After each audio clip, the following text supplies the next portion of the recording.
O Vasco perdeu mais uma disputa por jogador, perdeu mais uma contratação, e o questionamento que fica é se o Vasco se tornou um time pequeno no mercado da bola, um time pequeno no cenário internacional. Dessa vez o atacante ali de lado de campo, Bruma, muito especulado, muitos canais ali dando como certo, e eu falo sempre para a gente tomar cuidado ao noticiar uma coisa que a gente não tem certeza, e eu ainda falei com amigos dizendo que só iria acreditar quando o Vasco da Gama fechasse. Agora o Bruma foi anunciado ali no Benfica, ele acabou indo ali para Portugal mesmo, foi para uma equipe muito grande, não tem como comparar um Benfica que vai disputar uma Champions League, muito espaço ali, muita visibilidade para o jogador, e fazer uma comparação aqui com o Vasco da Gama, que infelizmente não disputa nada.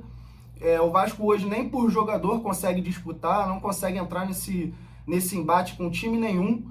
Então, qualquer jogador que esteja sendo especulado por mais de um time, ele não vai priorizar o Vasco, ele não prioriza o Vasco. Eu tenho certeza que o Bruma, em momento nenhum, teve o Vasco como prioridade, assim como muitos jornalistas aí vêm noticiando, dizendo que só faltava assinar. E, na minha visão, não é assim que funciona. Um jogador, ele tendo opções, ele não vai escolher um time que não tem muita estrutura, um time que passa por uma situação turbulenta em relação à SAF, uma situação judicial, que por mais que o Pedrinho esteja controlando da melhor forma possível, o jogador ele não está a fim de enfrentar uma situação como essa. Vai chegar aqui no Rio de Janeiro, o principal estádio do time, o único estádio, né, do time, São Januário, pode entrar em obra, e dependendo do tempo de contrato, o jogador nem vai jogar em São Januário.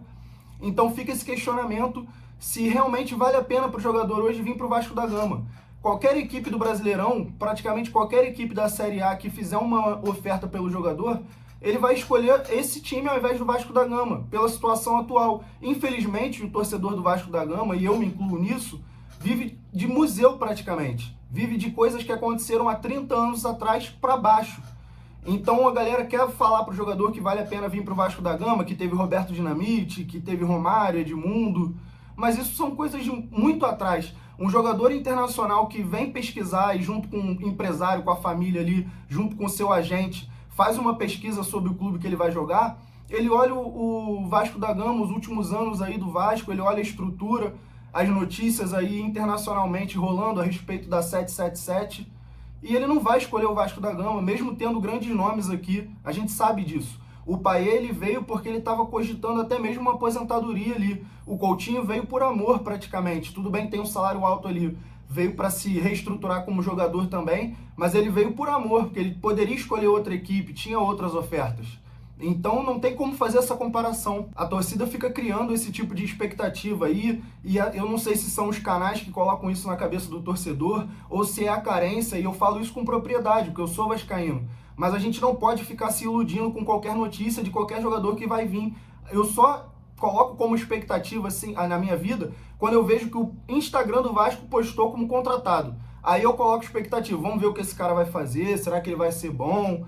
Vamos ver como ele vai se comportar, vamos ver se ele vai, vamos ver o highlight aqui dele. Fora isso, eu não olho nada, porque eu já tenho essa consciência de que o Vasco ele não vai brigar nem na questão salarial, nem na questão da estrutura, competição, visibilidade, mesmo a torcida do Vasco sendo gigante e muito engajada.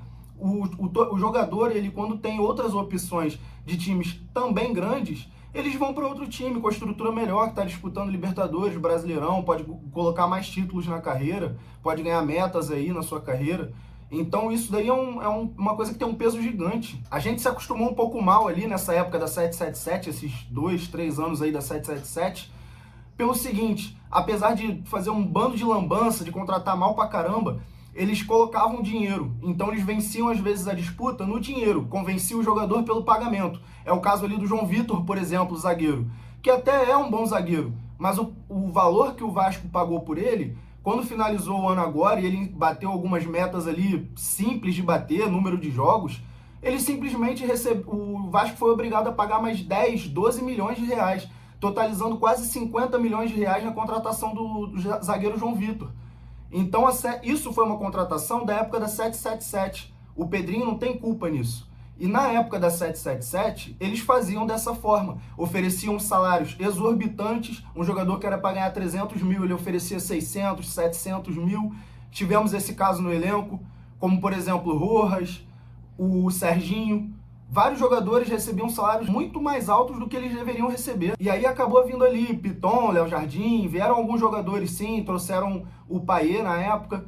Começaram a vir alguns jogadores ali, porque eles ofereciam bons salários, estavam até pagando, fazendo aquela bagunça lá deles, só que deu uma mal acostumada no torcedor vascaíno agora nesses últimos anos, que mesmo contratando mal ele acabava trazendo alguém, e agora a gente não tem esse poder, não tem como pagar 10 milhões de dólares num jogador, não tem como oferecer salário muito alto para qualquer um, assim como foi o caso do Renato Gaúcho, por exemplo, que pediu mais de R$1 milhão para vir para o Vasco da Gama. E o Vasco não tem como cobrir isso. Então o torcedor do Vasco ele tem que ser realista, tem que cair na real e encarar a situação atual do Vasco da Gama dos últimos 20 anos, pelo menos. E entender que o Vasco ele não vai brigar pelos melhores jogadores, ele vai meio que ficar com as sobras ali do mercado. O Vasco ele não é visto como prioridade para jogador. O jogador que vem para o Vasco da Gama, ou ele está numa ascensão, nunca jogou num time tão grande, ou ele já tem uma certa idade e aí não tem tanta opção assim, e vem pro Vasco da Gama, que é um time gigante, que tem uma torcida gigante, o jogador vai receber muito carinho, vai ser cobiçado, vai ter visibilidade, isso sim. Só que no atual momento do Vasco, um jogador que está em alta, ele não vai fazer um movimento pro Vasco da Gama. Como, por exemplo, o movimento do Paulinho saindo do Atlético Mineiro para o Palmeiras, o Vasco não tem esse poder de chegar aqui no Brasileirão e pegar um jogador que está em alta, mesmo que fosse bem mais barato, que o Vasco não teria esse valor. Bem mais barato do que o Paulinho, o Vasco não teria como trazer, porque o jogador vai preferir ficar lá. Já tivemos entrevistas de jogadores falando da estrutura do Vasco, e a gente sabe que o Pedrinho está trabalhando, o Pedrinho não tem culpa nisso, o Marcelo Santana também não, porque eles tentam investir. Eles têm a culpa dele, a responsabilidade deles, mas eles não têm como fazer milagre também, não tem muita opção, não tem muito dinheiro para investir. A gente tem o exemplo do Maurício Lemos agora, que fechou com o Vasco da Gama. No ano passado, o Vasco tentou contratar ele não quis sair, porque ele achou que ainda poderia ter um espaço ali no Atlético Mineiro. Então por que ele vai sair do Atlético Mineiro e vir para o Vasco? Agora ele saiu no final do ano porque ele viu que realmente não ia ser utilizado. Enfim, e acabou vindo para o Vasco da Gama. É um bom jogador, mas como eu estou falando, acabam vindo algumas sobras. E não é desrespeitando jogador nenhum, mas é que o jogador, quando ele já não tem tanto espaço, o Vasco se torna uma opção. Nós tivemos ali Lavega, Coelho, Wanderson, Rony, Ramon Souza, Brian Rodrigues e agora o Bruma. Vocês têm noção disso? Que todos esses canais aí, por aí, todos esses canais de YouTube ficaram noticiando como certo, falando que só falta assinar, já deu positivo, já aceitou a proposta. E nenhum desses jogadores vieram. Vocês têm noção disso? E vocês têm noção que isso não aconteceu só agora, não? Isso já vem acontecendo sempre. O próprio Pedrinho, nas entrevistas, fala que o jogador para vir para o Vasco, ele tem que querer vir para o Vasco. Por quê? Porque ele não vai convencer o jogador de vir. Simplesmente isso. Tivemos na janela passada, do ano passado agora, o zagueiro do Newell's, que estava como certo e o time meio que deu para trás ali, a transação não aconteceu. Então isso já é um cenário comum na vida do torcedor, eu já esperava o torcedor acostumado com isso. Não sei por que essa raiva assim, porque já era de se esperar que um jogador que joga bem, estava em alta, não é tão velho, está na Europa, com certeza ele tem outras opções por lá. Por que ele vai vir para o Vasco da Gama? Você viria como jogador? Esse que é o questionamento de hoje. Então, rapaziada, a gente fica na torcida e espera aí que o Pedrinho, o Marcelo Santana consigam trabalhar, consigam trazer aí pelo menos uns 2 pontas, né? Porque antes se falavam em 4, agora a gente quer 2, um já está satisfeito e até agora não veio nenhum, mas a gente espera que ele consiga trazer.